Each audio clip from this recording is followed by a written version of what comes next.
I jog in the pool. I sprint in the pool. I do breath holds. I will just dunk under the water and just hold my breath and relax. That kind of initiates an mammalian deep dive reflex, which helps you relax and calm down.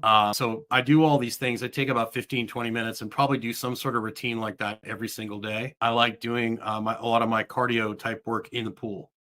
So I will impact. Sometimes I don't have a belt, but you can put a belt on if you want to do it non-impact. Like say you do a bunch of jumps and stuff one day, and then you just want to jog in the pool with your feet off the bottom.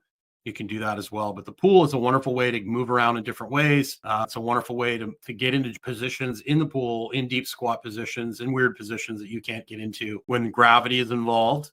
And that will actually carry over into the land, surprisingly. So those are just a few things I like to do to make myself feel better. And I've noticed a huge difference when I do those consistently. I can do them every day. Some days I'll just get in there and jog. Other days I'll just get in there and chill and relax.